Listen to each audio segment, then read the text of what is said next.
Well, hi everyone. I apologize. And I wasn't sure if there was any planned introduction. You just apparently did it. Is that right? No. Oh. Okay. No. Quite all right. Quite all right. No worries. It's a pleasure to be here. And I literally just drove in from West Hampton, which is west of Northampton. And pardon my rather rumpled, road-weary appearance. This is the beginning of my second week ping-ponging, literally, pinballing all across southeastern New England, Connecticut, Massachusetts, Rhode Island, and finally onto Long Island. And it's actually my third week of this trip. I've been all over the eastern U.S., so it's been a whirlwind. But it's a pleasure to be here. I have to see if this is going to work for me. Yes, what do you know? And I have one more test. Excellent. It's always wonderful when technology cooperates, and it's a pleasure to be here. This is only my second time ever in Northeastern. It's only my second time ever to see the beautiful several collaborative projects of H.H. Richardson and Frederick Law Olmsted. I grew up in Eastern Massachusetts, and my first time ever here was just a year ago. How do you like that? Now, mind you, I've lived in Portland, Oregon for 28 years, so I haven't been spending that much time in this part of the country, except when I've been here to visit family and to explore the Olmsted legacy. And by the way, before I even begin my program, I'm here to share with you my knowledge about the national Olmsted legacy. I will eventually drill down and give you a regional tour of Olmsted landscapes. I will spend a little bit of time at the very end right here in Northeastern. I do not come to you as an expert, far from it, of the Olmsted legacy right here in your town. And I dare say most of you in this audience are far more informed on that than I am. So when I finally get to that, if I make any errors, hopefully of commission, not omission, or is it the other way around? You will correct me or add to it in the Q&A that will follow.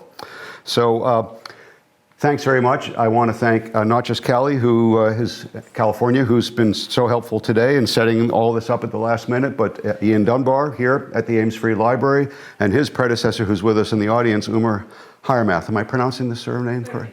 Okay, great. It's great to see you, Umar. And this happened kind of spontaneously when I literally dropped in on her in the library about a year ago. And I said, hey, wouldn't it be nice to come back and give a little talk here at some point? So that's how communication started, and then they brought us to today. So thank you again. And thank you to Ian, who's also been extremely helpful in all of our email communications and so forth, and setting up this day. I know he has a conflict. He can't be here today. So 2022, I'll get to this, well, I hope some of you recognize this very famous canvas. I sometimes fail to announce it at the beginning, but that's, of course, the famous John Singer Sargent portrait of Frederick Law Olmsted that hangs very prominently. They move it around. It's moved around in recent years, but it hangs very prominently, typically in the stairway at the Biltmore estate. And when you take an organized tour of the famous mansion, inevitably you walk by this portrait of Olmsted. So I should mention that I do have long family ties here to Eastern Mass. I was born and raised in Framingham. My father did business in Natick. Both of my parents are from the Boston area. I was educated in Western Massachusetts in Amherst, so I have long historic family ties to this whole area. I've had family in Plymouth. We've spent summers on the Cape in Martha's Vineyard, et cetera, et cetera, et cetera. So you know the drill. So I do have long ties, even though I no longer live here. April 26, 2022 marked the 200th birthday of Frederick Law Olmsted. Communities across the U.S., in fact, have been readying for this year for years. This entire calendar year, we're taking there's quite a few of us involved in this effort, as you might imagine. It's not just me. And we're traveling around the country this whole year to commemorate the legacy of all the Olmsteds, father, two sons, and the Olmsted Brothers landscape architecture firm. My plan is this, in the time that we have remaining, about an hour. This is going to be a very fast-paced, hour-long program, maybe even a little bit longer. Bear with me. So I will review Olmsted's life and career. Then we will explore the Olmsted legacy across North America, including the father and the two sons and the firm. And then finally, at the end, as I already hinted at, we'll do a little quick-paced regional tour of Olmsted landscapes in Eastern Mass, probably starting in Providence, Eastern Mass, maybe delving a little bit into Central Mass, okay? Now, allow me to introduce, if you will, the man of the year, Frederick Law Olmsted. There he is. And here is a colorful description of the man by his friend George Templeton Strong, a well-known public figure and diarist of the day. This is taken directly from George Templeton Strong's diary. He is an extraordinary fellow, decidedly the most remarkable specimen of human nature with whom I have ever been brought into close relationship. Talent and energy the most rare. Absolute purity and disinterestedness. Prominent defects, a monomania for system and organization. He works like a dog all day, sits up nearly all night, doesn't go home to his family for 5 days together, works with steady, feverish intensity until 4 in the morning, works on a sofa in his clothes, and breakfasts on strong coffee and pickles. Now, I don't know about you, ladies and gentlemen. I've been known to breakfast on strong coffee, as I did this morning, but the idea of breakfasting on strong pickles at 6 in the morning doesn't particularly appeal. Well, here is Frederick himself reminiscing on his boyhood. I was very active, imaginative, inventive, impulsive, enterprising, trustful, and heedless, a troublesome and mischievous boy. I was nominally the pupil of a topographical engineer, but really, for the most part, given over to a decently restrained, vagabond life, generally pursued under the guise of an angler, a fowler, or a dabbler on the shallowest shores of the deep sea of the natural sciences. Well, that mischievous boy turned vagabond certainly eventually made something of his life. I hope you come away from today's program with a more enhanced feel for this man and what made him tick and the legacy that he and his sons bequeathed to our nation. Central Park. Brooklyn's Prospect Park. There's the Long Meadow in Prospect Park. The Emerald Necklace of Boston, which surely you all know. The White City of the Chicago World's Fair. The park systems of Buffalo. There's the most famous Delaware Park in Buffalo. An entire park system in Louisville, the most well-known Cherokee Park. Legacy Parks in Chicago. The Japanese Garden inside Jackson Park in Chicago. Belle Isle in Detroit. What a gorgeous island park that is in the Detroit River. What an amenity for the city of Detroit. In Atlanta, the Olmsted Linear Park in the Druid Hills neighborhood of Atlanta. Of course, the Biltmore Estate in Asheville, North Carolina. In Washington, D.C., the U.S. Capitol grounds.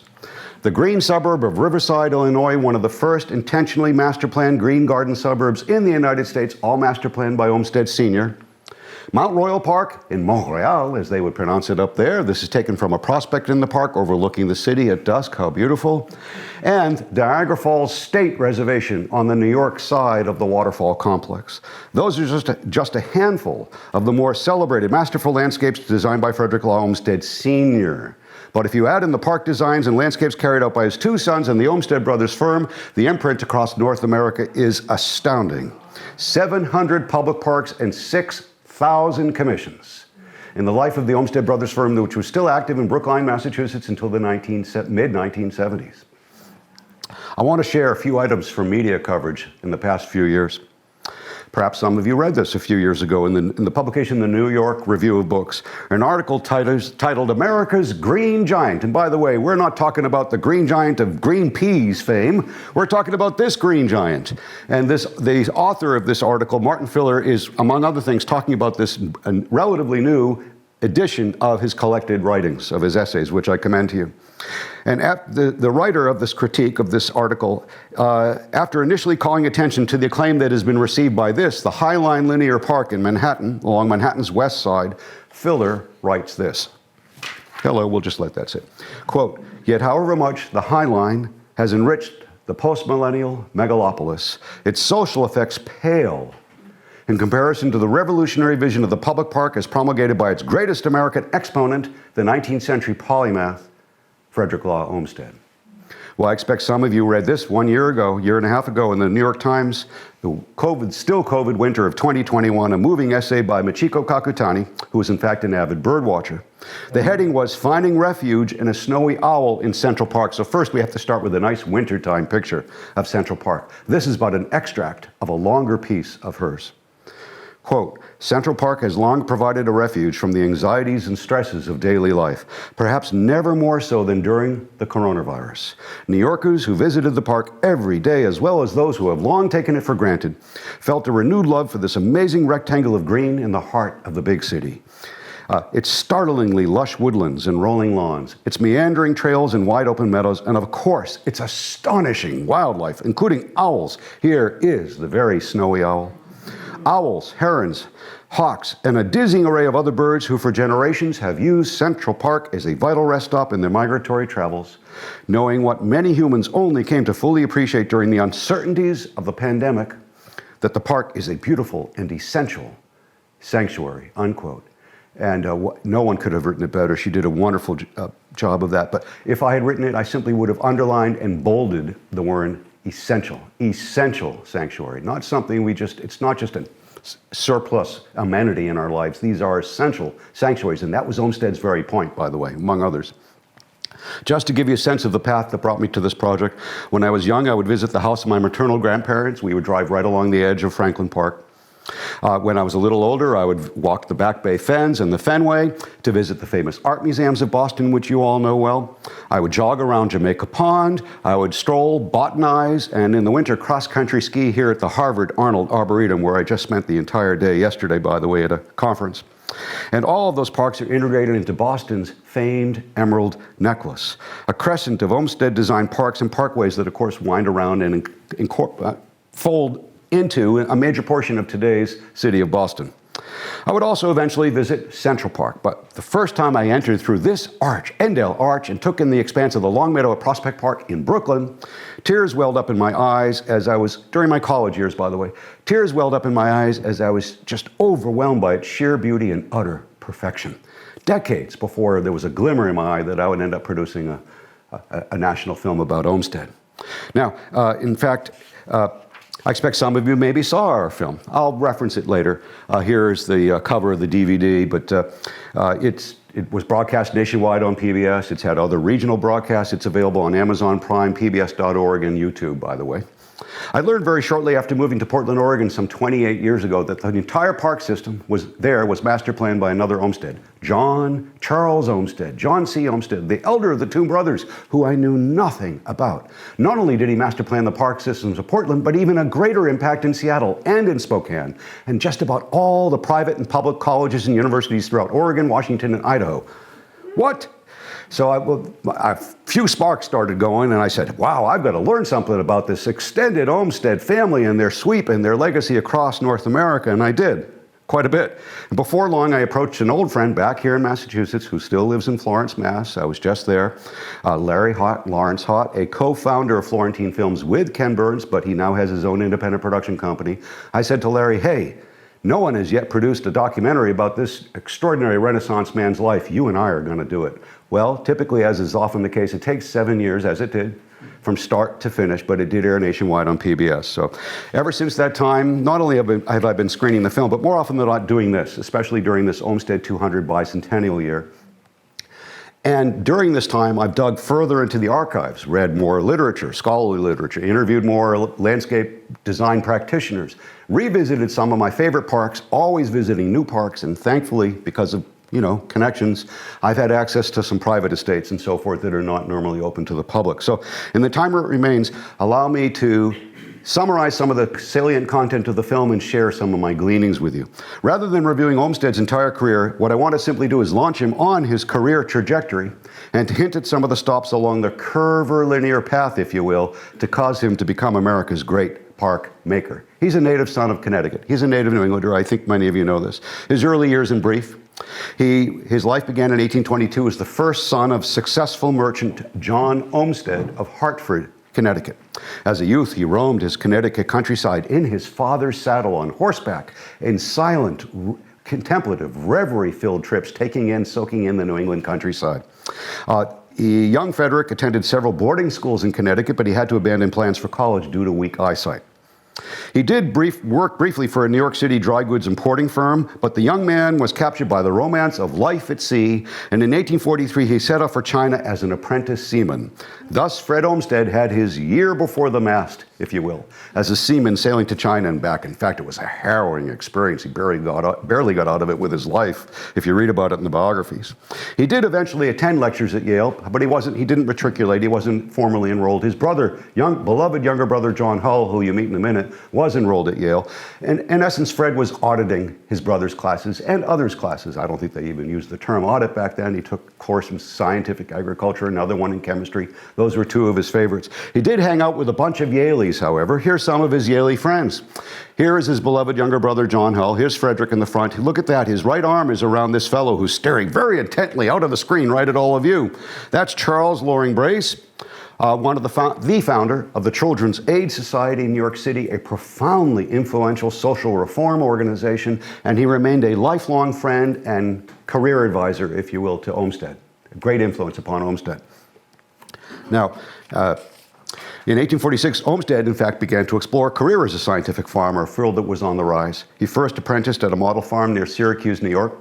Then with his father's financial assistance, which he always required early on, he first farms at a Sachem's Head on the Connecticut shore. It's a inappropriate property for farming. He gives it up pretty quickly. It's not an ideal land for farming. But subsequently, he buys a larger property on Staten Island, Tossamuck Farm.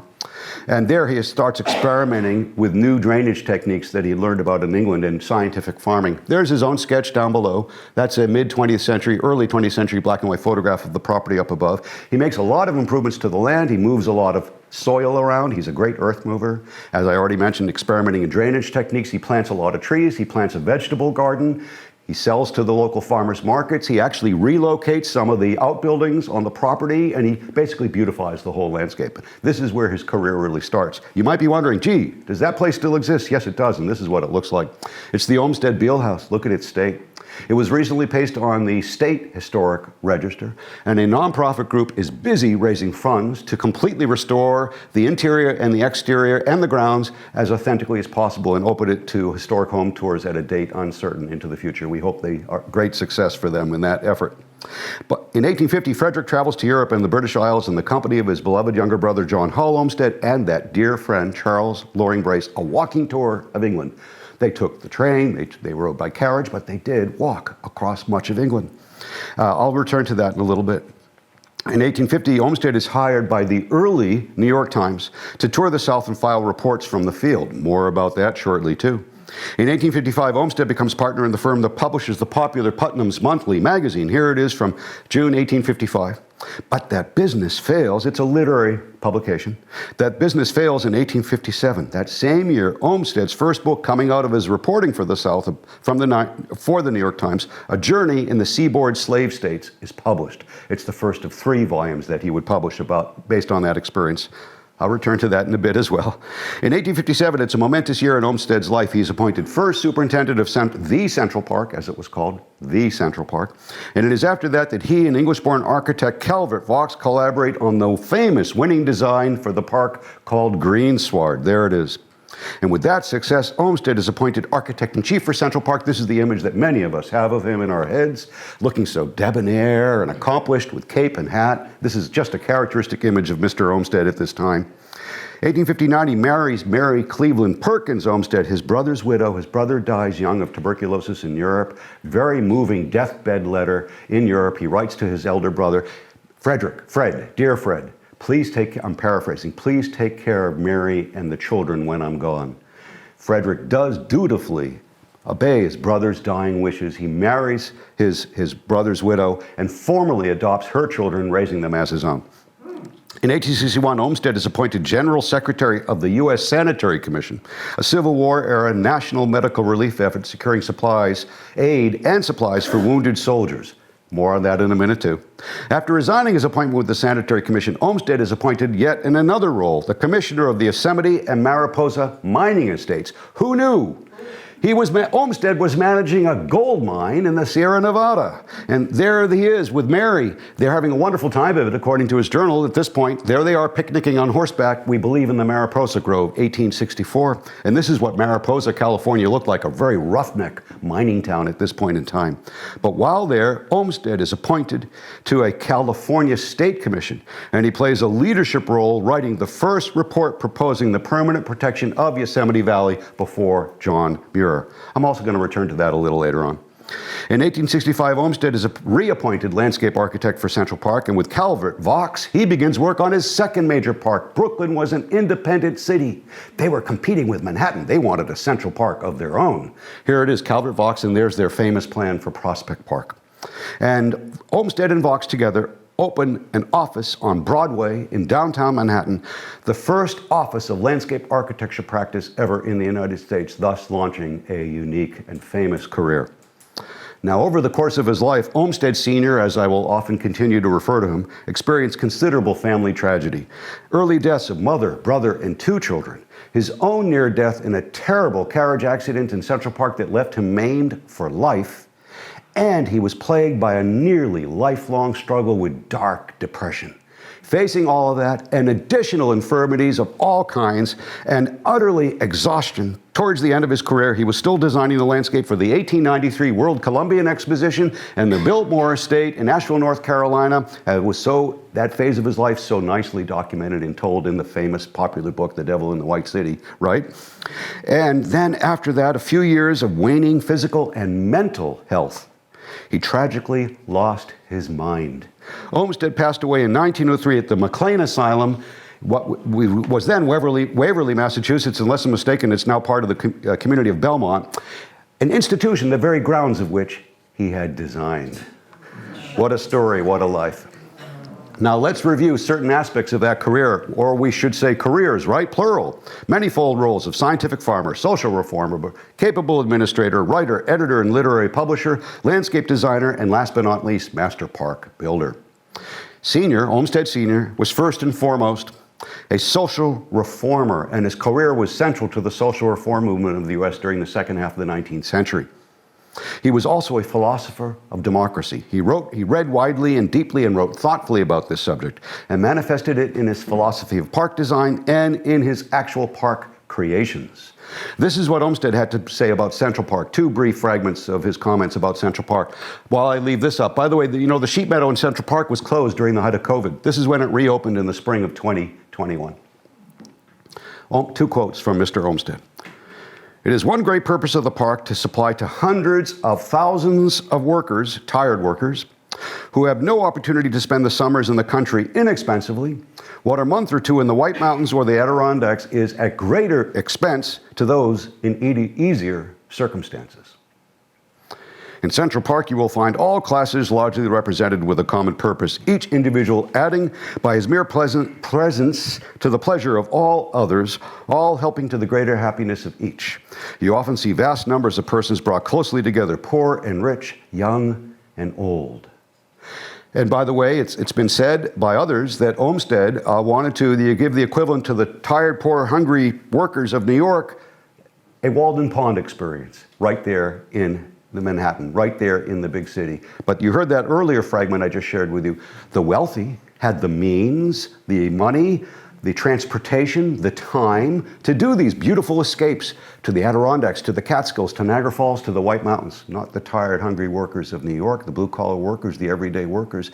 Olmsted wanted to give them exactly that kind of a easy access, low cost, if not no cost experience right there in the city that they called home. And that's why he created Central Park.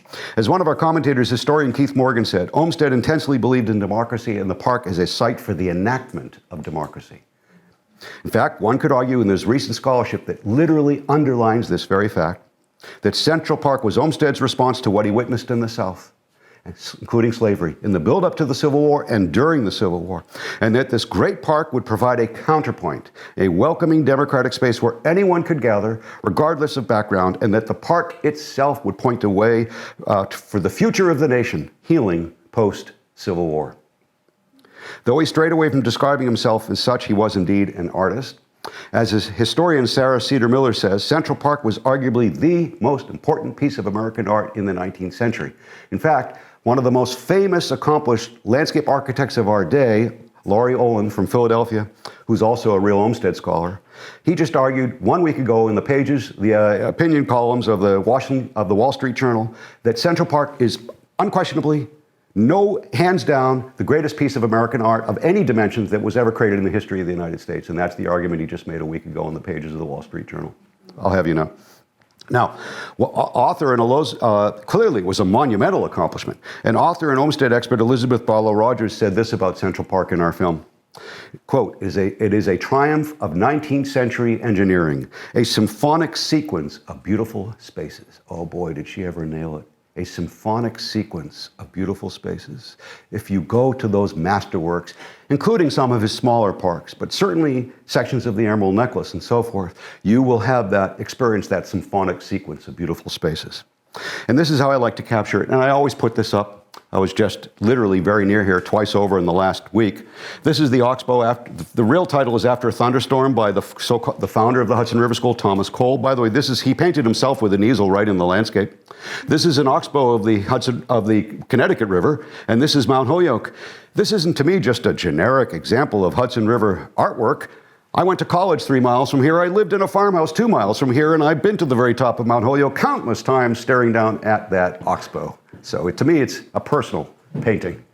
And what the Hudson River School painters were doing with pigment and brush in two dimensions on canvas, Olmsted, and important to give credit to his initial collaborator, Calvert Vaux, were painting, drawing, sculpting the landscapes of America's great cities to create these masterwork parks, not in 2, not in 3, but in 4 dimensions. What's the 4th dimension they were working in here, anyone?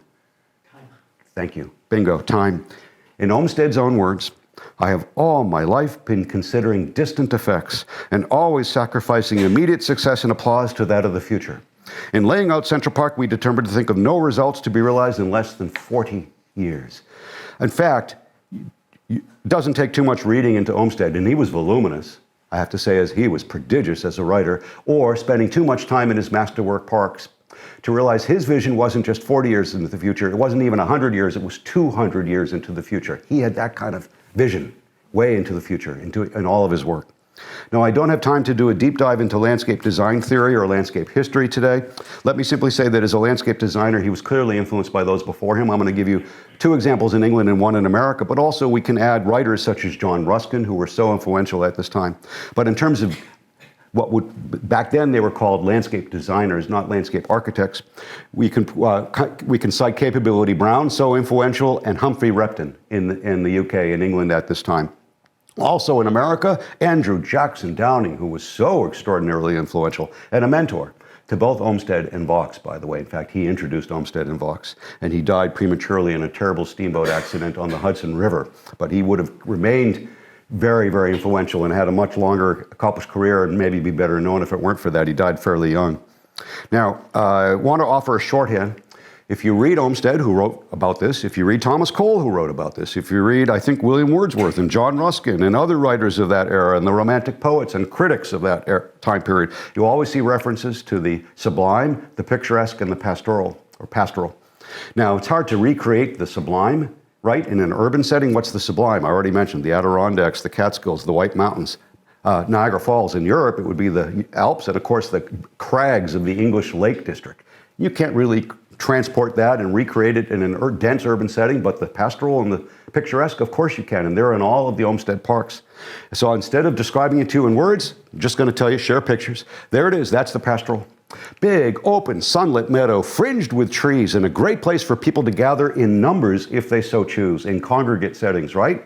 We're at the north end of the sheep meadow here. Just a short distance, maybe a 20-minute walk, leads you from the north end of the sheep meadow to the Ramble, the birding hotspot of Central Park. Enclosed, dense woodland, curvilinear paths, a burbling stream or water feature nearby. Great place for individual private communion with nature, or maybe to be with a loved one in that kind of a setting. And in all of the Olmsted Masterwork parks, there's multiple transitions from the pastoral to the picturesque in all of his and his son's parks, and other park designers of that era and those that would follow, by the way. But Olmsted is the one who kind of launched this approach in America. Now, as builder of Central Park, by the way, as builder of the park, he successfully managed thousands of men in one of the largest construction projects to that point of time in America. And in Civil War, boy, was he an effective manager of large groups of people. In the Civil War, as director of the U.S. Sanitary Commission, the forerunner to the Red Cross, by the way, Olmsted perfected his management skills while heading up a huge supply of medical relief and field hospital operation that included managing a veritable flotilla of hospital ships from the Chesapeake to the Mississippi. Here is one of their hospital ships, the USSC on the Mississippi. And during this period, he reorganized the entire Army Medical Corps and coordinated contributions and volunteers from local aid societies. In fact, it's interesting to note, given what we've just been through with the pandemic and our federal public health response these last few years, at this moment in time, the U.S. Sanitary Commission was the largest national public health measure up to that time in American history. Sanitary fairs were held in all the great cities of the North. I'm not sure about Boston, I have to clarify, but here's the one in Philadelphia, 1864. And the women leaders of the day, most of whom were leading social reformers in their own right, were organizers of these fairs, and they were busy raising funds to support the Sanitary Commission. Catherine Prescott Wormley was a nurse who worked in the field, right along Olmstead's side, treating the wounded and providing sustenance to all, even Confederate soldiers to a certain extent.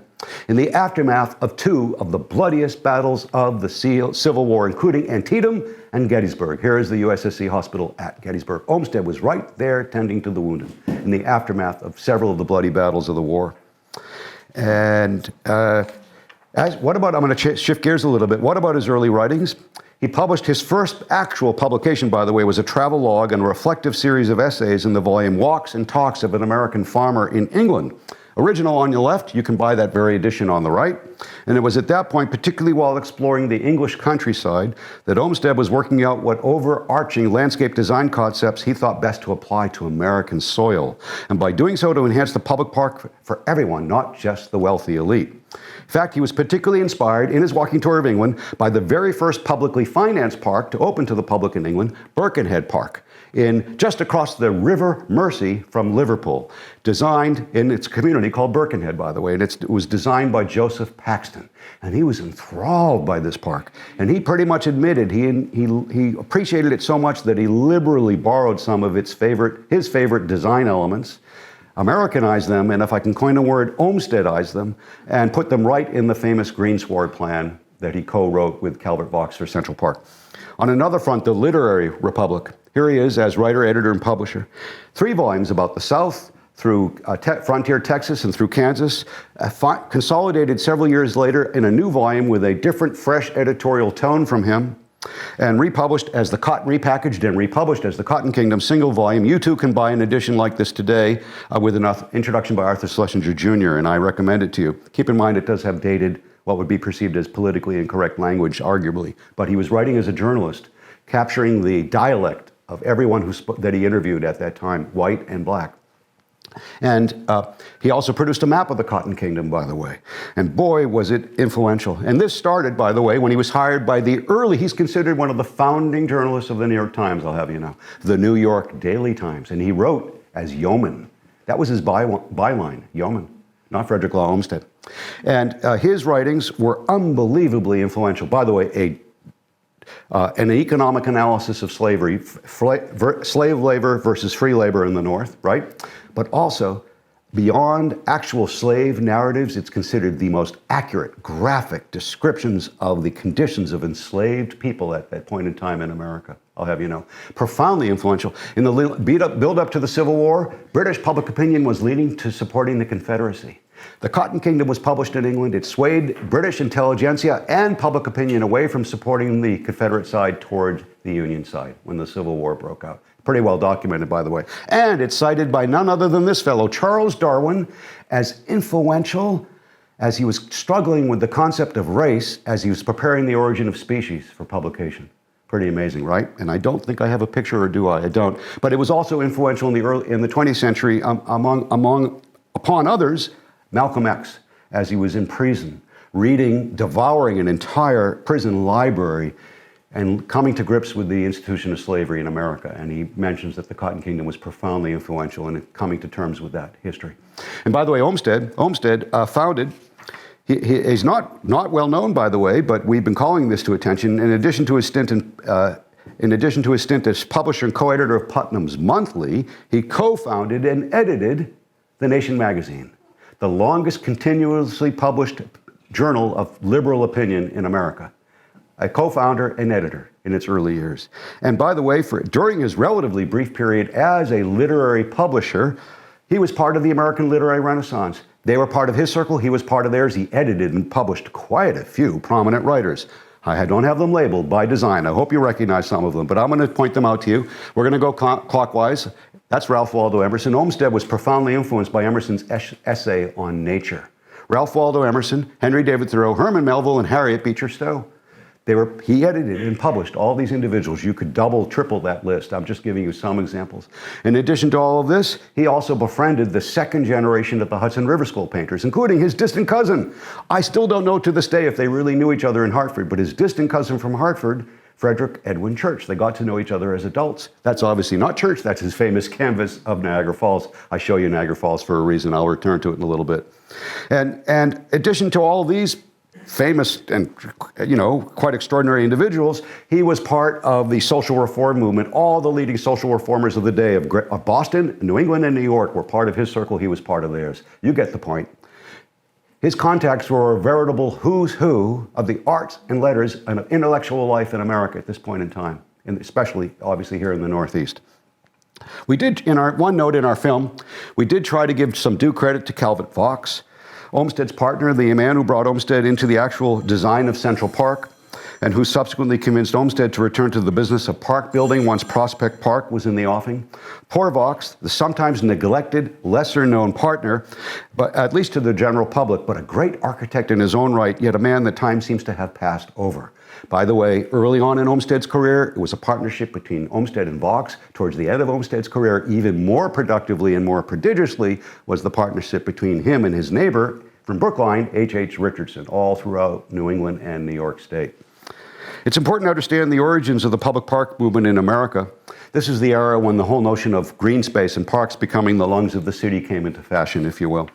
The notion that parks would provide refuges of fresh air, and park advocates argued that parks provided refined imitations of nature, claiming that exposure to them would improve people's character, regardless of their socioeconomic status. Let me know if you think this fragment stands the test of time. Architect and landscape designer Andrew Jackson Downing wrote this in 1848, quote, "Parks will be better preachers of temperance than temperance societies, better refiners of national manners than dancing schools, and better promoters of general good feeling than any lectures on the philosophy of happiness," unquote. I think that's pretty darn good, and it stands the test of time. So sentiments like that reflected their influence of the Romantics. We were now at this phase, of course, Henry David Thoreau was active and so forth. We were developing a very different relationship with nature at this point in time, as opposed to the prior era when, humankind saw themselves as separate from nature, and then nature was something to be feared and conquered. So things were beginning to transition during this time. And Downing and Olmsted, on separate trips, touring the parks and gardens of Europe, continental Europe, and the British Isles, brought their experiences of touring those gardens to the U.S., further emphasizing the beneficial relationship between humans and nature, and democratizing the public park experience for everyone.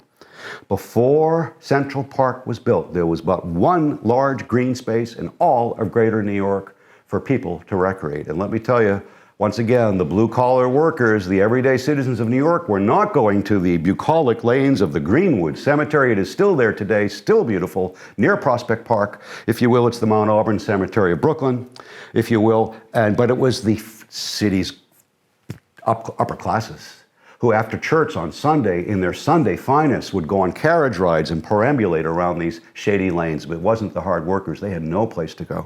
Olmsted was adamant that Central Park serve everyone, regardless of skin color, family origin, or economic status.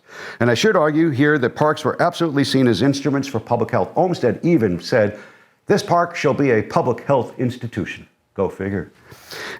Keep in mind, by the way, at this point in the 19th century, New York and all cities were still dealing with terrible outbreaks of cholera and other diseases. In fact, Frederick Law and Mary Olmsted lost their first child due to an outbreak of cholera in New York.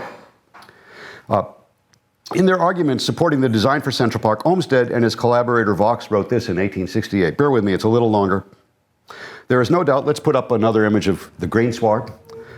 "There is no, quote, there is no doubt that the more intense intellectual activity which prevails equally in the library, the workshop, and the counting room makes tranquilizing recreation more essential to continued health and strength. Civilized men are growing more and more subject to insidious enemies to their health and happiness, and against these the remedy cannot be found in medicine or in athletic recreations, but only in sunlight at such form of gentle exercise as are calculated to equalize the circulation and relieve the brain," unquote. Somewhat archaic language, and you may not entirely agree with their case for passive versus active recreation. Times have changed. In essence, though, along with Henry David Thoreau, and you could probably add in John Muir a little later, they were early proponents of forest bathing. a concept which is much in vogue at this time, right? The modern version of which comes to us from Japan. Now, a little bit of a segue on my part, folks. I have to imagine if Olmsted and Vaux and Henry David Thoreau, you could add John Muir, were with us at this time observing human behavior, and they saw all of you and me, I'm pointing the finger at myself, all of us, in a park environment, city park, county park, state park, or heaven forfend, a national park, a wilderness area, walking around with little protuberances in our ears, continuously listening to our own internal soundtrack, not taking in the sounds of the natural world, or even worse, like this trio on a park bench, entranced by their shimmering screens. Now, they may be solving the problems of the world, but you know what they're doing. They're paying attention to their social media feeds, and they are oblivious of the natural world around them. I wonder what all these guys, and I'm quoting guys at this point, would think, huh? Well, I have a hunch Olmsted would be frowning seriously. Well, enough with that. But our film zooms in on the stories of Central Park, Prospect Park, Buffalo, and Boston's Emerald Necklace. So a few more comments about those that feature prominently in the film before I move on to other projects, other sites, and other members of the family. By the way, Olmsted and Vaux considered Prospect Park their masterpiece. Why? They weren't hemmed in by a rigid rectangular area as they were at Central Park. They didn't encounter nearly the same level of political or fiscal interference as they did at Central Park. They didn't need to make as many compromises with their original design as they did at Central Park. That's why they considered it their masterpiece. And by the way, I have to show you this picture. I hope I have it here. When I first entered Thorndale Park several decades ago, when I was much younger, that's what it looked like up top. That's what it looks like now. It was just restored. That's the original zebra wood paneling that Olmsted and Vaux had planned for this very arch. Isn't it extraordinary? So if you go to Brooklyn, go to the Grand Army Plaza entrance and walk through this arch into Long Meadow. What an experience. What an experience, folks. What about Boston, where we all know so well right here? Well, here it is. By the way, this predated the Emerald Necklace. The Fens predated the Emerald Necklace. He was so successful at the Fens that the city of Boston said, hey, what can you do with us? How about another system of parks? But here it is. Here's the original Olmsted plan on the left, and here is a Emerald Necklace overlay on the right. Here's a larger Emerald Necklace overlay. This was, of course, some of you know this, the restoration of these were the public sewers, the Muddy River, public sewers flowing in and out of the tidal basin of the Charles River. And this can be pointed to as the first genuine wetland restoration project in the history of the United States, what he did right there in the Fens in 1887. And what about Buffalo? Boy, I hadn't been to Buffalo since I was 6 years old. I have a dim memory, raised in Framingham. In the back of our country squire, I think I was 6 years old, from Framingham all the way to Chicago. I have two memories, Niagara Falls and swimming on a beach in Lake Michigan on a hot summer day. I had no memory of the city of Buffalo. I don't have any memory of the rest of the trip. I don't know why that is. I don't know what, I guess I slept most of the way as a 6-year-old. But anyway, Buffalo, folks, it's not only become one of my favorite cities, it's one of the most important, arguably the most important, Olmsted Park city in the United States. Why? The first integrated park system ever built in the United States, and where parkways were invented to the world by Olmsted and Vaux. All these large parks and small parks and landscape traffic circles, all connected by veins and arteries of an extensive parkway system, much but not all of which is still there today. But the first such park system built in the United States, in fact, the city of Buffalo planned its future growth around the Olmsted Park system. And in fact, the whole idea was to think of the city as being contained within a giant park or a system of parks so that anyone, no matter who you were, where you lived, no matter what your background, could be within easy walking distance or bicycling distance of a park-like environment. Guess what? All city parks departments today are still trying to achieve that goal. Go figure. And Olmsted and Vaux did it at this point in time in Buffalo in the 1880s. So there it is, the Olmsted Park system. Here's a couple of the parks. Delaware Park on the left, Front Park on the right. Here are the parkways. Look at that, it's equestrian traffic. There's Lincoln, historic Lincoln on the right, Bidwell on the left, Bidwell on the right. Look how wide it is. Multiple rows of trees, multiple lanes, and the streets beyond are also landscaped with trees. So it's a very wide linear park system. It's not just a narrow treed green strip, if you know what I mean. It's literally a linear park. Quite extraordinary. By the way, not far from the Bidwell Parkway, it's particularly meaningful here, where we are, is this. This started out life as the Buffalo Insane Asylum. One of the first collaborations between H.H. Richardson and Frederick Law Olmsted. Building H.H. Richardson, you recognize the style, don't you? Landscape by Olmsted. All restored, all reopened to the public before COVID. Unfortunately, you can still take tours including of the Olmstead landscape. Unfortunately, the gorgeous hotel, restaurant, and conference center that was all operating pre-COVID has yet to reopen post-COVID, unless I'm mistaken. Hopefully it will reopen with new tenants or whatever. It'll get going again. But it's been completely restored, and is it ever special? And it's just on a stone's throw from downtown Buffalo, a 10-minute drive from downtown Buffalo. Also, a little further away, maybe 45 minutes from here, we'll take you to this. That's what it looked like. That's Niagara Falls for you in the 19th century. That's what it looked like. There were a bunch of different mill districts. This is but one. And there was a small area of natural waterfall behind a blind, literally, and you had to pay a commutation fee, that's what they call it, to go up and over this little bridge through a blind to get a quick look at a small area of natural waterfall. The city leaders of New York said, Mr. Olmsted, you've helped us with this park system. What can you do about this desecrated waterfall site? They wanted to restore it to a natural waterfall. Olmsted led the first national campaign for scenic preservation in the history of the United States with unparalleled success. He recruited the greatest writers and intellects of the age from all over America and all over Europe to support the cause, and social reformers and even business leaders and industrialists who were for this, not against it. And it resulted in unparalleled legislation by the state legislature of New York to create the first state park ever in the United States, the New York State Niagara Falls Reservation, to completely clear out the industry and restore a natural waterfall on the New York side of the waterfall complex. And they hired none other than Olmsted and Vaux to create this new state park. And here is Olmsted's, their little crown jewel is this. It's above the waterfall. It's called Goat Island, and you too can go there today. I highly recommend it. You go across this is Vaux, by the way. The bridge looks like Richardson a little bit, doesn't it? They have somewhat similar styles. And here's the Goat Island Bridge. You take the second bridge, a pedestrian bridge, to the Three Sisters, and you're surrounded by rapids above the waterfall as they planned it, and it is a unique experience, a totally different way to experience the waterfall complex. If you ever go there again, don't just take in the waterfall from the usual prospects where it's magnificent. Unarguably, I cannot either side, the US or the Canadian side, but make a point to do the walk out to Goat Island and the Three Sisters. It's a totally different experience, okay? Now, I'm going to introduce this fellow. This is the elder of the two sons, who actually was influential not just where I live, but across the United States. So it's important to understand him. And then I'll introduce Junior, and then we're going to do more tours. But this is the elder of the two brothers. Remember, Olmsted married his brother's widow and raised those children as his own. This is the eldest, who was brought up into the family practice, well-educated, graduated from Yale, unlike his father, who didn't graduate from any institution. And he joined his stepfather on many, many projects, including the Back Bay fence, by the way, but also the Essex County. Here he is at Fairstead, joining the family firm, and he led the family practice in creating the first county-wide park system in America in Essex County, New Jersey, northern New Jersey, the greater Newark area.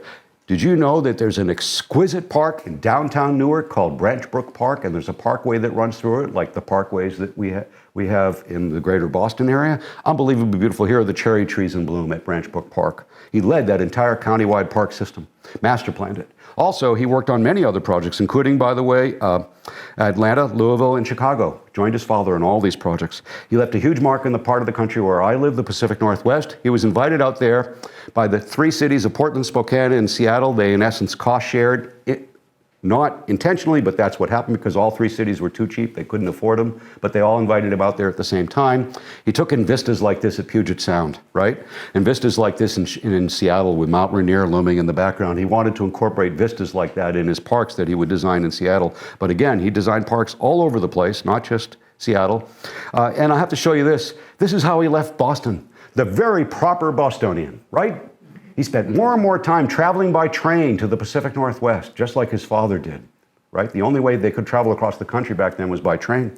He transitioned from Boston to the Pacific Northwest. Look what happens to his appearance. He becomes Sherlock Holmes. Go figure, he becomes Sherlock Holmes. The only thing missing is the pipe. I'll have you know that I, 8 years ago, moved from Boston to Portland. The same thing happened to me. In the winter, that's exactly how I dress, and I even have the pipe. These things happen to you. You can't help it. Yeah. Anyway, so boy, did he leave his mark on the Pacific Northwest. His father, World Colombian, they all worked on these world parks. This is the Lewis and Clark Centennial Exposition that put Portland on the national map. in 1905. He did the same thing in Seattle with the AYP Exposition of 1909 in Seattle. This is a World's Fair. All these buildings are temporary, right? But this will remain. This is the Court of Honor, the Drumheller Fountain, and the Rainier Vista. Look at that. It's greatly exaggerated in this art, but look what it becomes today. It transitions to the centerpiece of the UW campus, University of Washington in Seattle. Here's the Drumheller Fountain, Court of Honor, Rainier Vista. Much more accurately depicted in the photograph to the southeast is Mount Rainier. So that's pretty cool. The AYP Exposition becomes the centerpiece of the modern campus of UW in Seattle. Boy, did he create parks in Seattle. Look at that. Does that remind you of a map I showed you not too long ago of his father in Buffalo? Many more parks, 35 parks, all connected by parkways, most of which still exist today and are beautifully maintained. What a park system he created there. I'm going to show you about a few because we don't want to linger too long in the Pacific Northwest. Volunteer Park. I'll often show vintage images because I just like them. But here's a modern day image of Green Lake Park. And here is Washington Park Arboretum, all in Seattle. A mile and a half from where I live in Portland is the most genuine Olmsted Park of all of Portland, although it was actually designed by an acolyte who was mentored with the Olmsteds, long story. But here is Laurelhurst Park. What a beautiful park that is, and I walk there regularly. It's just magnificent. Also in Portland, in 1908, he wrote a report to the city leaders of Portland, the Portland Park Board, or the Board of Commissioners. He says, you have this vast forested landscape on what we now call the West Hills above the city and the Willamette River. Here's another image so you can orient, especially for the many, I assume most of you have not been. Willamette River Corridor, St. John Suspension Bridge. Here is the downtown core of Portland, way to the southeast, actually. Look at this giant piece of land. It's the Forest Park. It's the second largest urban forest reserve in the entire U.S., 5,200 acres and growing. Includes pockets of old-growth forest. It includes a wildlife corridor. It's riddled with beautiful recreational trails with perennial streams that flow year-round. And it's connected to a wildlife corridor that leads all the way to our Coast Range, and in the winter, at the northern edge of this park, away from the dense population. Herds of elk, black bear, and which isn't so unusual in Massachusetts anymore, black bear, and cougar all make their way into the edge of metropolitan Portland thanks to this wildlife corridor, thanks to this huge urban forest reserve. Pretty amazing. Now, what about the other son? Oh, in order to introduce the other son, Junior, we're going to talk a little bit about the World Colombian Exposition because that's really the beginning of the City Beautiful movement in America. And the younger son, Junior, was very active in that movement. So here it is, 1893. The whole idea behind Lake Park in Milwaukee, it's a whole Olmsted system of parks in Milwaukee, I'll have you know, and it's often pointed to as a City Beautiful era park. But the whole idea behind the City Beautiful movement was to combine all of the arts, the two-dimensional arts, the three-dimensional arts, and even early urban planning, to create a beautiful white city there for the World Columbian Exposition in Chicago. Admittedly, it was a World's Fair. It's a folly. It's temporary. It was a bit of a utopian fantasy, as all World Fairs were and still are, although we don't seem to have them after the Shanghai one. But this is the impresario. Some of you will recognize that name, an architect in his own right and an early urban planner, Daniel Burnham. Big ego Daniel Burnham, famous for this phrase, make no little plans. And he recruited all the leading artists and architects of the day and one major landscape architect and a little team to support him, Frederick Law Olmsted, to create, here is Olmsted's plan for the World Columbian Exposition. He actually planned the entire format of the grounds and the water features, even to the point of making sure they had electric boats operating, believe it or not, electric boats operating in the lakes back then. And here is the White City of the Chicago World's Fair. Now, it was temporary. It only lasted for 1 year, but it did set something in motion for this City Beautiful movement in America, which eventually would result in the Macmillan Plan for Washington, D.C. This is 1901. Return to this in a sec, because Junior, the natural son of that marriage, quickly also was adopted into the family, not just adopted into the family, but the family practice. And from a young age, he learned horticulture and botany far better than his father did. In fact, he also attended Harvard.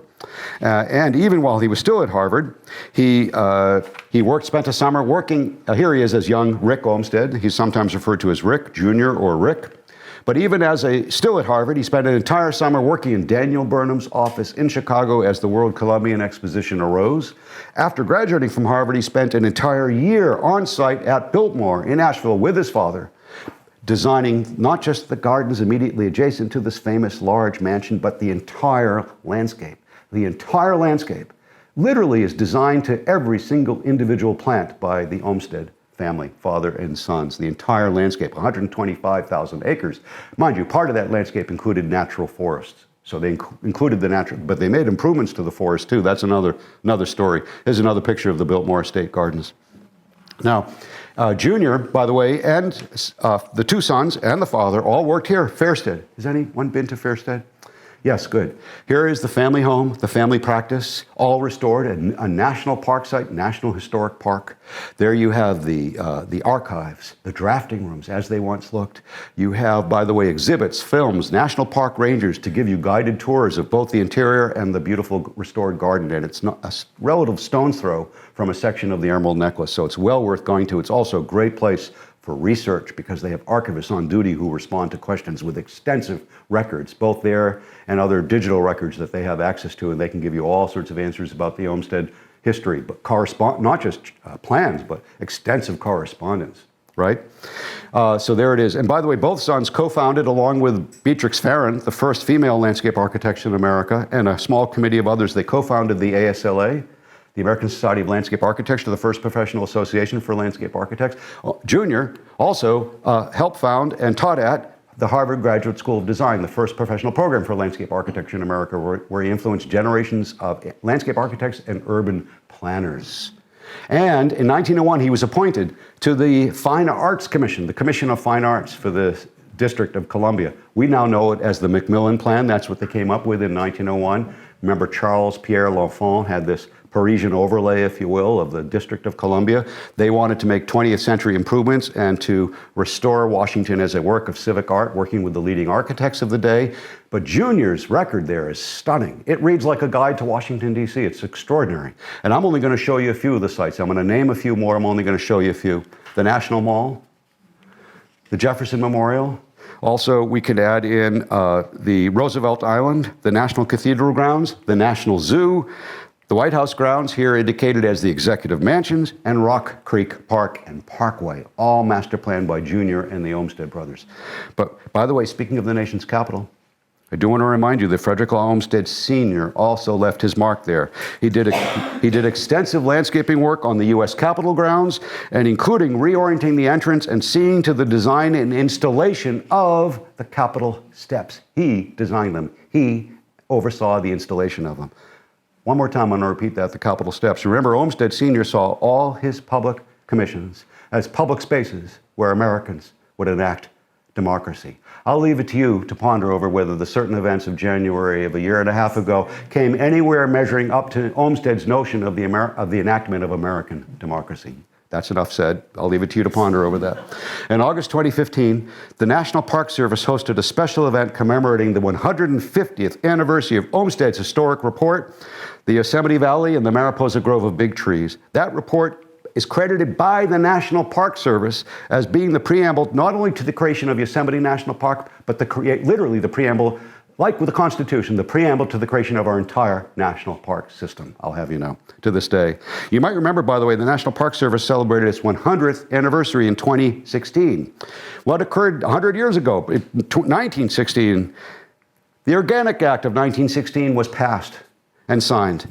And who wrote it? None other than Frederick Law Olmsted Jr. He wrote the text of the Organic Act of 1916, the founding legislation for our National Park Service, like father, like son. For 30 years, the Olmsted brothers advised the National Park Service and worked on landscapes at most of the major national parks that you know across America. For 30 years in the mid-60s, the Olmsted brothers worked on all these parks and many more. I'm showing you but a few. Acadian National Parks, Everglades National Park, Great Smoky Mountains National Park, and Yosemite National Park. You could add to that Redwoods and a few others. So we have to at least show you one pretty picture at this point in time. Speaking of national parks, here is Yosemite in all of its beauty. Isn't that a nice shot? Now, I've already provided a glimpse into the legacy in my section of the country. You know, the Olmsteds were all over the American West. A lot of people don't know this. So I'm going to show you a quick tour of the West before I bring you back east. We're going to start in Denver, the Denver Mountain Park System. Boston, by the way, has the first regional park system in America, what we used to call the MDC. Some of you know this. I will get to that. But here's another one that came later. It's considered one of the best regional park systems in America, the Denver Mountain Park System. Some of you maybe have heard of the Red Rocks Amphitheater. I don't know if any of you have ever been there, but you know how amazing it is, right? Well, where is the Red Rocks Amphitheater? It's in Red Rocks Park. Where is Red Rocks Park? It's part of the Denver Mountain Park System, all master planned by Olmsted Jr., although it came into that portfolio later, I'll have you know, not part of his original design, but it's part of that masterwork system. He did the same thing in the Bay Area. Actually, first, we're going to talk about Senior in the Bay Area. This is Oakland, by the way. This is the Mount Auburn Cemetery of Oakland, the most historic cemetery in the entire San Francisco Bay Area. Olmsted Sr. designed it. He landscaped it. This is what it looks like now. You too can walk its bucolic lanes with the city of Oakland below, the bay, and that big city across the bay, all designed by Olmsted. It's really quite lovely, by the way. I have walked it. And he also designed this with his client, a challenging client to work with, Leland Stanford. Boy, do they have a challenged relationship, client and architect, right? But somehow the two of them together managed to produce what is considered a masterful plan, perhaps the most cohesive university campus ever built in America, because it holds together so well, the architecture and the landscape. But a few examples, the Stanford Chapel, this is the Hoover Tower. The Hoover Tower did come later. And here's an aerial. Look how it all holds together so cohesively. Stanford, the architecture and the campus, all Olmsted and Leland Stanford working together, which is kind of interesting.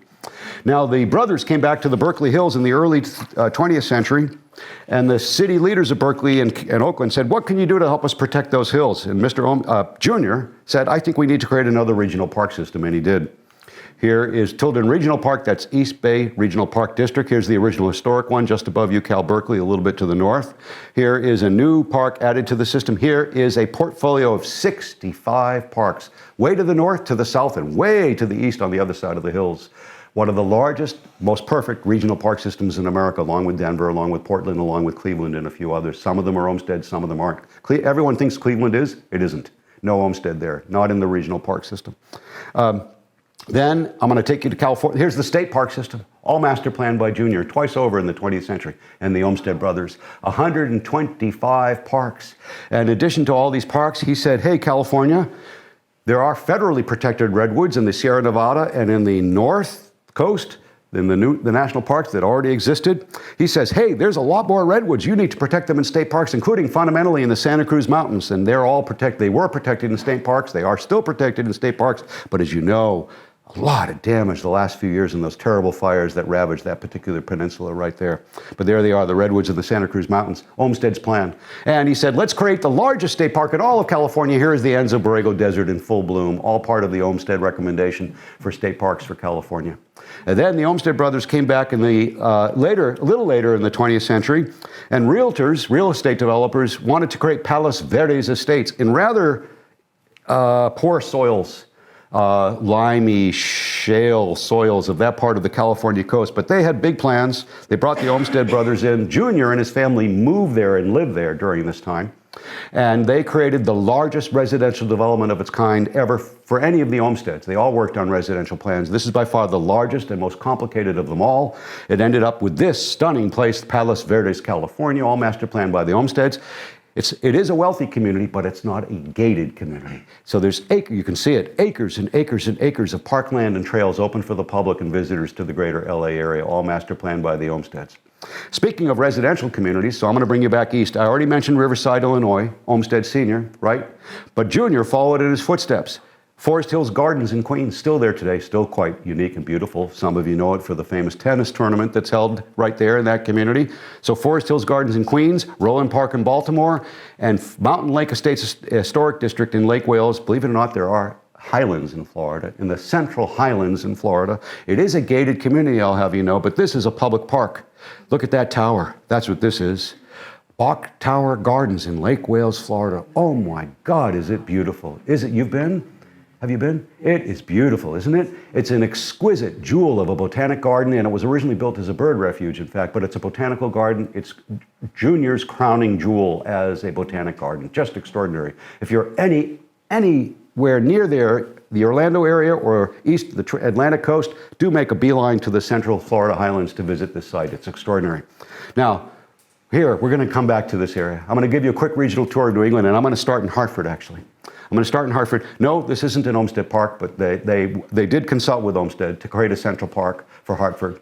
But Olmsted recommended one of his colleagues who he trusted to carry it out in the Olmsted vein, and his name was Jacob Wiedemann. I don't want to get bogged down in details, but here is Bushnell Park today. It's considered Olmstedian, but there's no genuine Olmsted imprint on it, okay?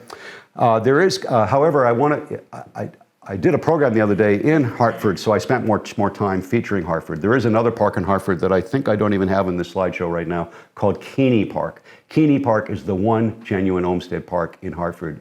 And it's a mixed bag, as many urban parks are anymore, but it's part of it is lovely. And it's a large park. It's one of the largest parks in Hartford, the city of Hartford proper.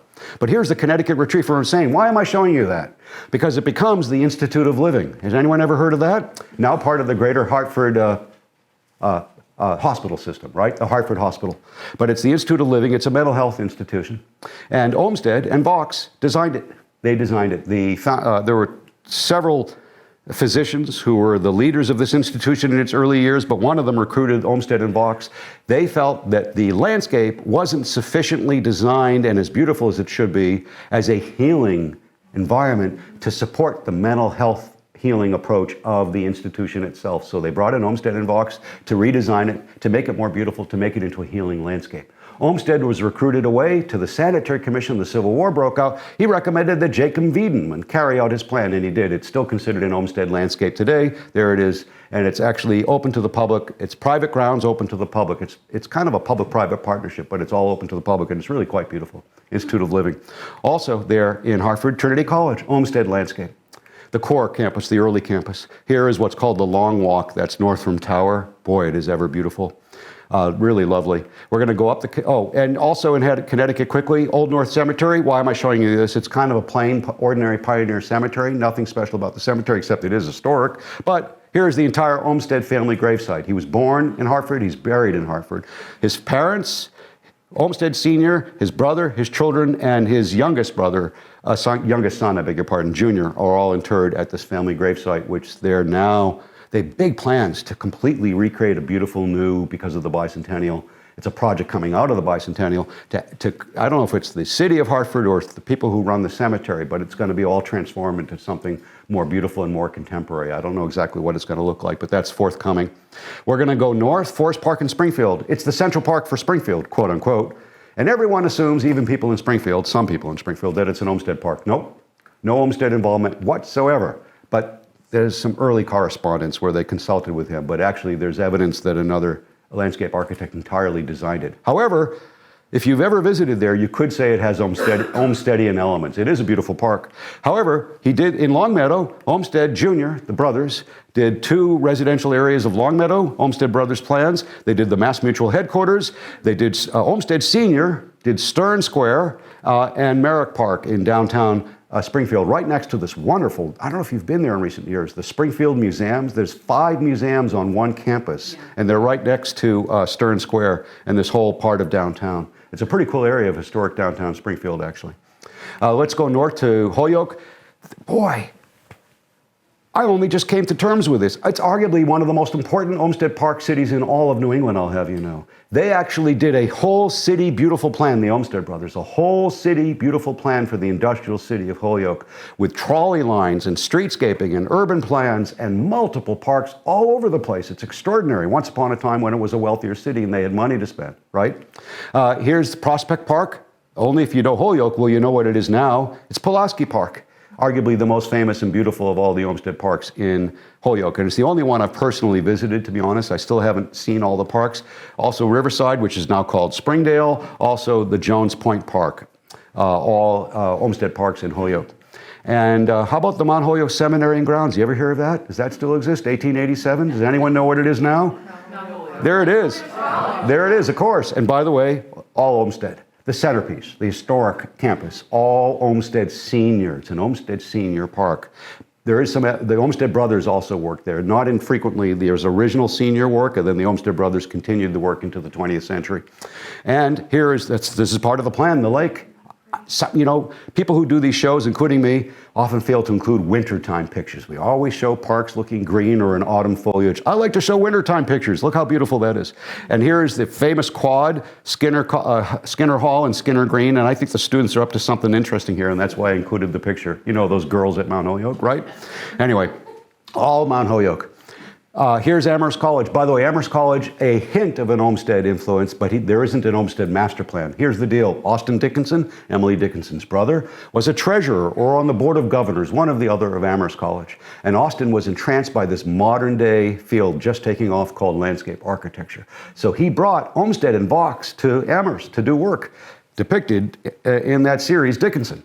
Right, on, what was it, Apple, whatever system it was on, Disney, Apple, whatever, but Olmsted makes an appearance in that whole series, Dickinson, right?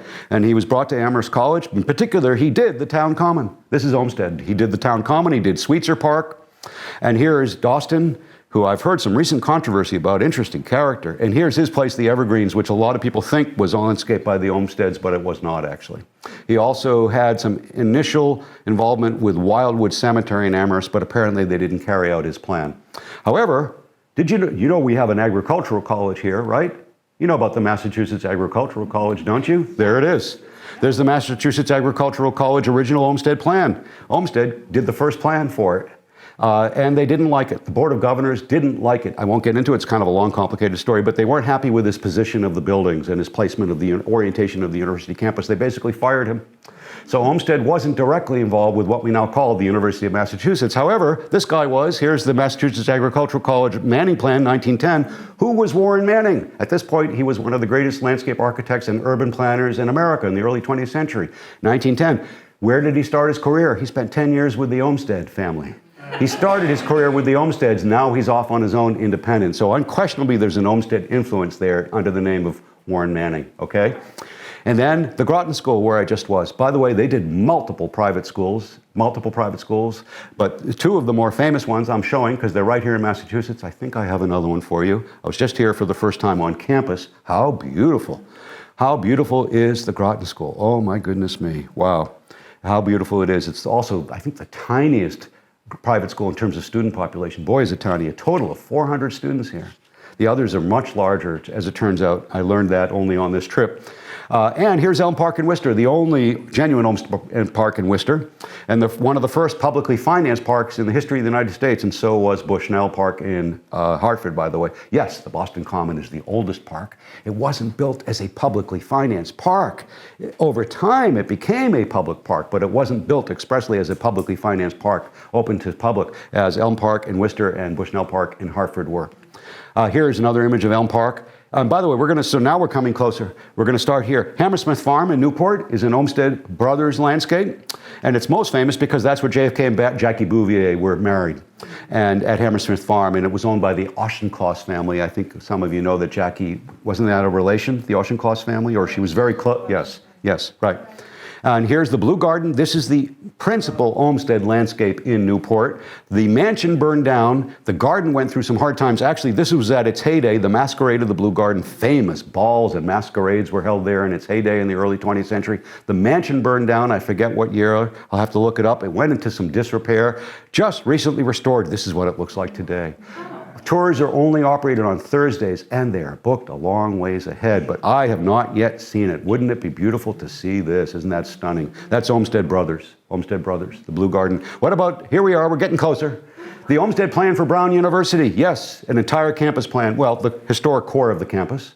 And the John Brown House, which is now the headquarters of the Rhode Island Historical Society. Gardens designed by Olmsted Brothers, which they're just raising money now to restore to the original Olmsted Brothers design. I'll have you know. And we're getting closer. Here's new. By the way, did you know Fall River and New Bedford have an extensive collection of Olmsted parks? Some of you might know this. Buttonwood, I think, is the largest and more famous of these in New Bedford. It's really quite beautiful. I've seen some of these parks just this past year for the first time, including Buttonwood. Here's Buttonwood Park. Kennedy Park, formerly called South Park, and Ruggles Park in Fall River are both Olmsted parks, I'll have you know. Here's the one of my favorite places, the World Ends Reservation. I see someone clapping here, yes. One of my absolute favorite places in Hingham, part of the trustees of the reservations. By the way, you could say the trustees of the reservations is also an Olmsted entity. I'll get to that maybe. But here is World's End. And some of you know this, some of you who know World's End, and boy, I could do a whole program just about World's End. Did you know, I bet some of you do, it was once considered to be a location of the headquarters of the United Nations. Yes, literally, yes, it was briefly considered to be the headquarters location for the UN. Obviously, the UN was never built there. Go figure, what it would have been like if it was. But there's World End. And the MDC by Charles Eliot started his life under the firm of Olmsted and Eliot, the son of the president of Harvard University, who unfortunately died young.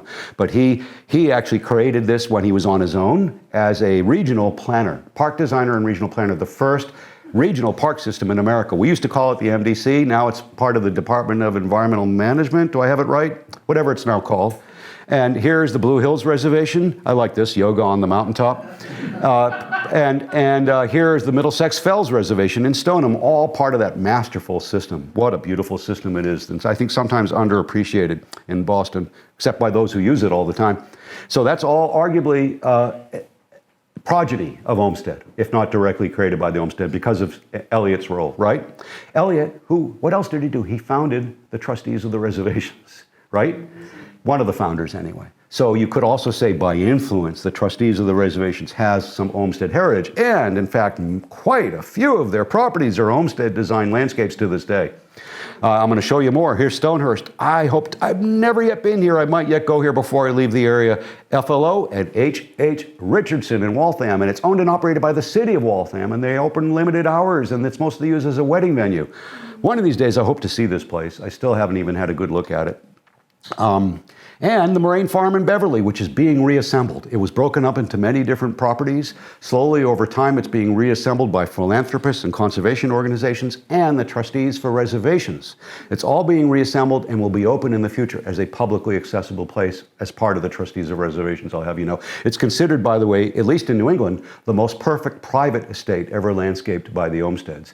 And I think here there's history of both father and sons. I'd have to double check on that. Also, we're going to go a little further north. Capsule Hill, Crane Estate, Ipswich, also Olmsted, also trustees of reservations. Go figure. Not the entire estate, by the way. Not the entire estate is Olmsted, but this is Olmsted Brothers. This is Junior. The Rose Garden and the Italian Garden are both Olmsted Brothers designs upon that landscape. There you go, right there in Ipswich. Pretty cool, huh? What else do I have? Wellesley College. Oh, I thought I had Andover, but I don't. Okay. Andover, by the way, just a little further north, also Olmsted. And it's, I think, the largest private school in New England with an Olmsted landscape, right? And it might be the largest by population too, perhaps. Wellesley College, Olmsted. I should have better pictures of the landscape, but there it is. Wellesley College, also an Olmsted private. He did a lot of women's campuses, but he also did Williams College. By the way, there's a lot of history at Williams College, a long history of Williams College way in the Berkshires. Where else are we going? I think we're coming back to this area. Also part of the trustees of reservations. There's the Governor Oliver Ames estate. I'm just showing that because this is not Olmsted, and someone will correct me if I'm wrong on that.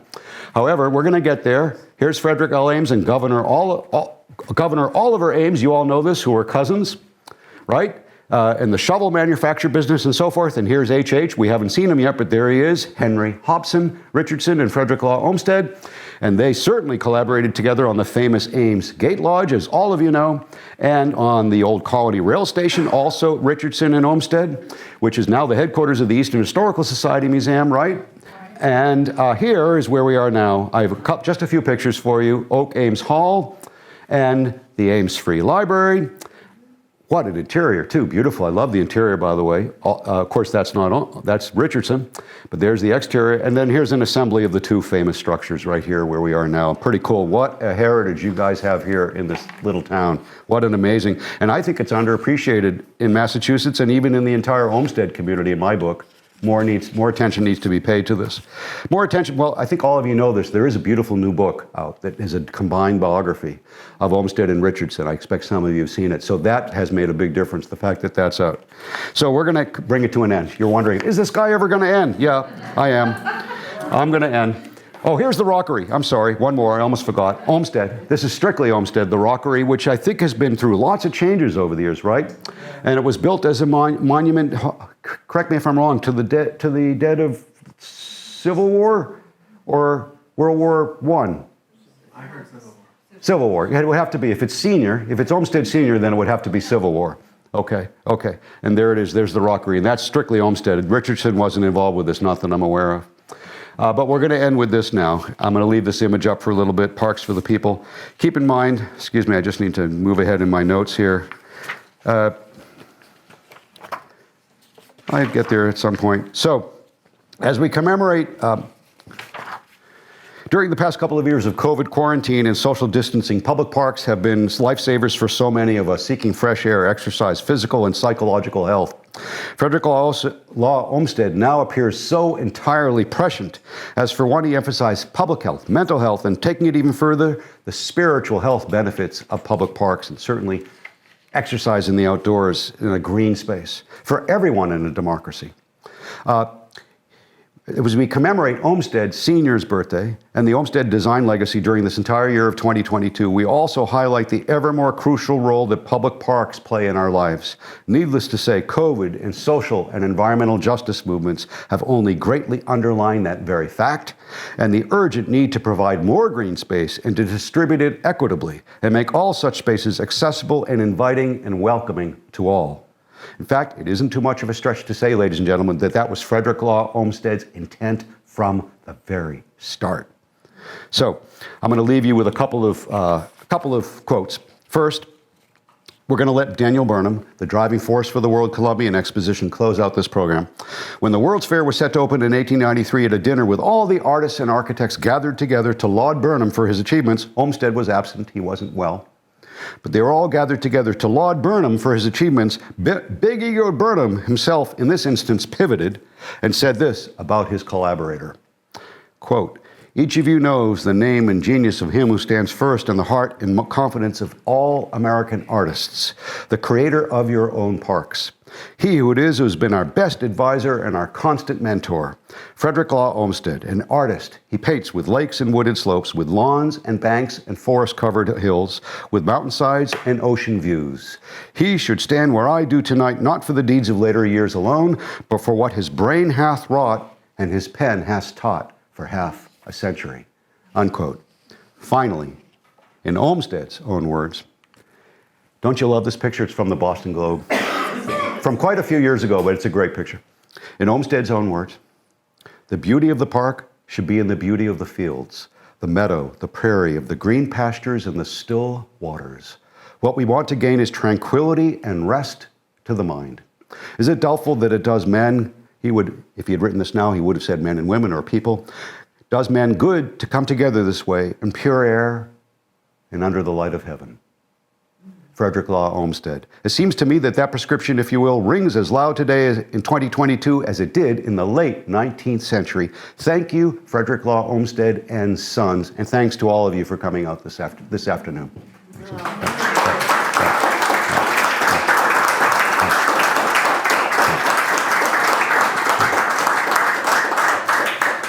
I expect you might have a few questions. I'm happy to take a few. And by the way, if I've made any omissions or commissions regarding the local Olmsted H.H. Richardson legacy, please let me know.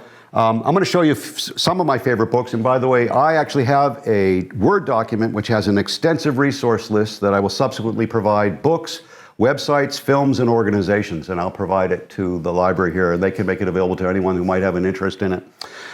Genius of Place is a good one. Some of you read this new biography.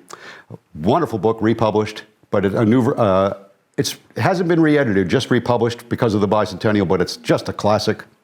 Here is a brand new biography of Junior. Here is a new book, just came out not even a year ago, The Power of Scenery, Frederick Law Olmsted and the Origin of National Parks. This is a wonderful book that ties together Yosemite, Civil War, Appalachian, and the national park idea. Fascinating, fascinating book, which I've derived a lot from.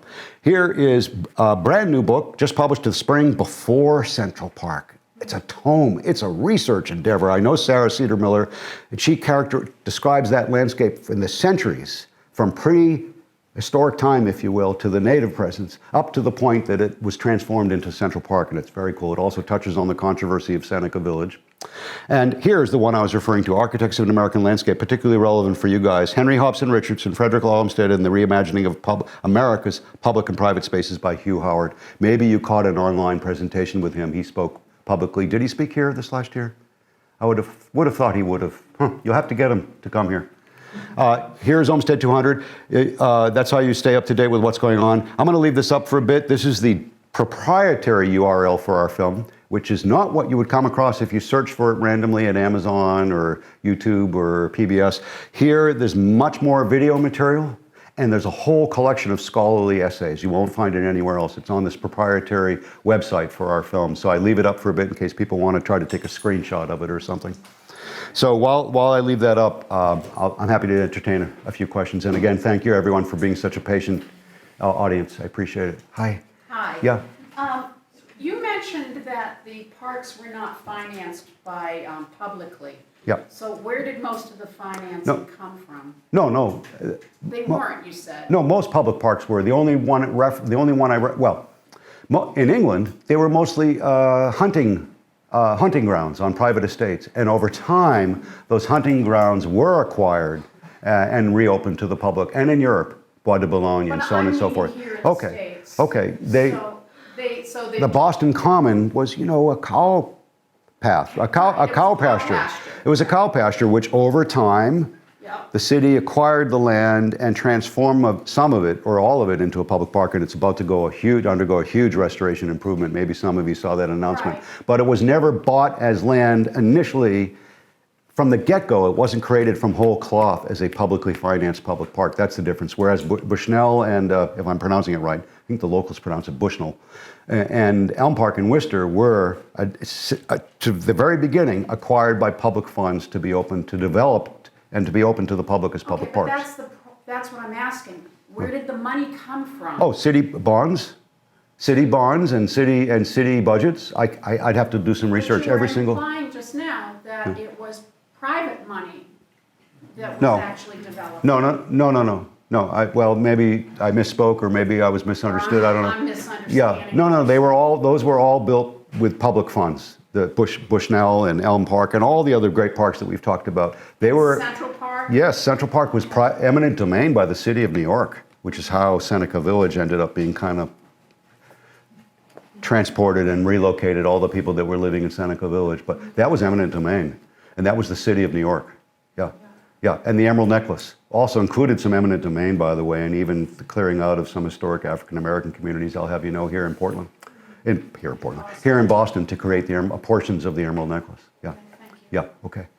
Yeah, hi. It's interesting, you talked about the tower that was outside Orlando, I forget the park name, but that tower, it's the Bach Tower and the bells. Right, the carillon. That are playing right, music. the singing tower. Yeah. The singing tower at Bach Tower Gardens. Oh, okay. Yeah, right, which overlooks, that's a private park open to the public. It's a private botanical garden open to the public, but it overlooks a gated community on the other side, Mountain Lake Estates, but all that was developed by Junior. And Edward Bach, the publisher of Ladies' Home Journal, he owned all the land, and he developed all of that. By the way, Derek Bach, the president of Harvard, is his nephew or great-nephew, one or the other, the former president of Harvard, same Bach family. Yeah. Yes, hi. Thank you so much for all this information. Yeah. I'm interested in Frederick Olmsted Sr.'s personality. Yeah. I understood that he was a little bit difficult to get along with. Yeah. And even though he was so democratic in his viewpoint, I wondered if you could talk a little bit about his personality and then the depression that later developed. Not just later developed. It probably started in his 30s, I want to say. And that's not unusual for that kind of... And by the way, recently he was more or less post-life, post-mortem, diagnosed as being at least first level manic depressive. I don't know how many levels there are of that. But he was on the spectrum of that particular, and bipolar. Yeah, bipolar. Presumably. And by the way, some of the most brilliant people in the world, artists, writers, musicians, scientists, often have that proclivity. Some of you know this. Even entrepreneurs, founders of companies. We know a few in the world today, maybe even political leaders. And in my experience, by the way, I'm also a specialist on the life of Meriwether Lewis, and there's a lot of commonalities between Meriwether Lewis and Frederick Law Olmsted, I'll have you know, except Lewis, unfortunately young, committed suicide. He did himself in as he couldn't adapt to modern civilization once he returned home from that wilderness experience, and it was a letdown, and he had a host of other problems. But and it's in the journals, he suffered severe, he's absolutely bipolar, absolutely manic depressive. It's in the Lewis and Clark journals, well documented, by the way, by his biographers. And Olmsted exhibited some of the same. And here's the deal, I sometimes make a comparison to people like Steve Jobs. There's a few others that we could think of. Steve Jobs was, the great entrepreneur, brilliant founder of Apple. He wasn't necessarily, over the long term, the best manager. As you know, he went in and out of that role. But he was real hard to get along with. Real hard to get along with. And often these brilliant people are with these labile personalities, if that's the right word, are extremely hard to get along with. And by the way, it's documented. We tell it in our film. He and Calvert Vaux were excellent collaborators, but there was a lot of friction between the two of them. They had a challenged relationship. And that's probably, they broke apart twice in their career, but that's probably why they finally went different ways. They couldn't work with one another. In fact, Calvert Vaux was more meek and more demure, and Olmsted was he was also highly self-critical, just like Meriwether Lewis, by the way. You all know people like this too. He held the whole world to the highest level of expectation, right? And was therefore perennially disappointed. And interestingly enough, like Lewis also, he didn't just point the criticism at others, he pointed it at himself. He was that self-aware at least. It wasn't just like a certain former president we had in this country. He wouldn't just deflect it outward, he also directed plenty of the criticism at himself. And he was hard to work. Also during the Sanitary Commission, it's well documented. He butted up against supervisors all during his life. He butted up against supervisors, the treasurer of Central Park. He butted up against supervisors at the Sanitary Commission. He just often had a hard time because he wanted to do things his own way. He was brilliant and he wanted to do things his own way. Yeah. Good question. Good question. It's an important part of his biography, and most of the contemporary biographies, and even some of the earlier ones, do a pretty good job of addressing that. Maybe one more question, then I guess we'll call it quits. I know this has gone on overly long, and you've all hung in here. Thank you for that. Thank you. Any other pressing questions? Anything I should know about the immediate area that I haven't yet discovered? By the way, how do you see the Ames Gate Lodge? Is there a way to see it other than driving by it? That's all I've ever done. You can't even park there. I parked there once just to get a picture of it and to look at it close, but I don't, how do you? Yeah. Uh-huh. I thought they had no trespassing signs, Yeah. but that was just for insurance purposes. Yeah. They're allowed to. Yeah, I don't know. But anyway, one of these days I hope to come. I'm meeting the town historian tomorrow, and hopefully he'll teach me a few things, and maybe I'll come back on another occasion and he'll take me on a tour to see some of these sites a little better than I've been able to so far. Yeah. Anyway, thank you very much, everyone. It's been a pleasure. Thank you. Yeah. Priscilla Alpha-Stolzen here. I am just enjoyed a very interesting and complex lecture by historian Lawrence Cotton. We have some people who were in attendance, Nancy Donahue. And what did you think of this? Oh, I thought it was excellent too. I learned so much. There's a few things I know just because I'm a resident of Easton and very proud of the legacy, but there were so many properties I haven't realized that he was responsible for. It was amazing, wasn't it? I had no idea that he and then his sons were so prolific. It was just amazing. The whole country. And the park system. The Yosemite Park system, too. Every city in America during Civil War and through the 1900s, either Homestead Senior or Homestead Junior and his brother were instrumental in creating these wonderful landscapes. The collaboration of the whole firm was very, very interesting, and particularly the national parks. I was making a list of notes of places that I would like to visit someday that all involve his legacy, either directly, influentially, or through his firm. So It was great. What wonderful. Thank you for the Ames Free Library for hosting this at the lovely Queeset House as well. So yes, and Nancy, for your wonderful comments. So nice to see you again. Thank you so much. Yeah. Stuart Allen is an architect. He came and, of course, very interested in the work of Olmsted. Tell me particularly why you're here. We live just a block away, and this is an opportunity to see, a master of the allied profession. I'm an architect, and his large-scale works are, super important. And as, let's say, someone in the design profession who works on, let's say, smaller scale, just to work on the landscape scale is incredible. What did you think of how he combined architectural settings, beautiful buildings like the Biltmore, for example, and he took all of that in and just created this magical landscape around it? That's the important thing to get right. You can't just put a house anywhere. Exactly. And so architecture and landscaping are really siblings, aren't they? Yes. It's one work Yeah. that happens to have the natural setting and the architectural setting. Right. Well, thank you so much for participating and giving us your comments, and I'm so glad you enjoyed the program. Of course. Okay, so here we have the leading member of this wonderful day, Lawrence Cotton, the historian, and he just gave a magnificent lecture on the prolific Olmstead. We had no idea he was everywhere in this country and how many landscapes he produced and designed. And we have Uma Harmath, who just recently retired as the executive director of the Ames Public Library, Ames Free Library. And tell us your little story. I understand that you got him to come here, and how did that happen?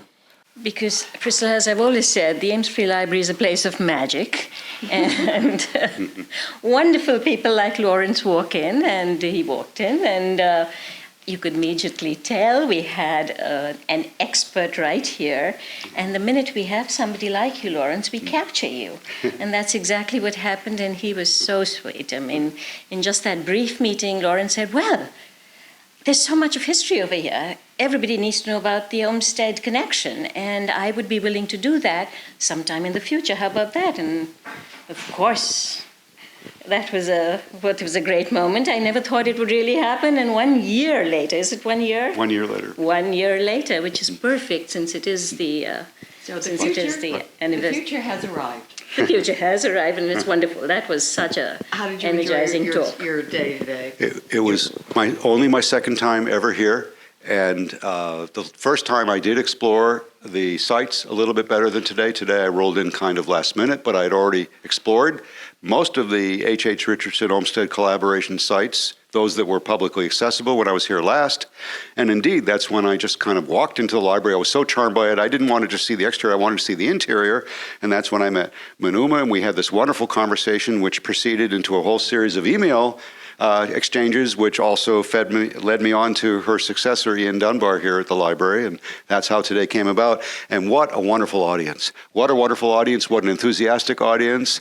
And I tend to be verbose, and I go on at some length, and I'm not always accustomed to such an enthusiastic, passionate audience staying with me with great interest until the very end, and that's wonderful right here today in this community. And I think that is an understatement.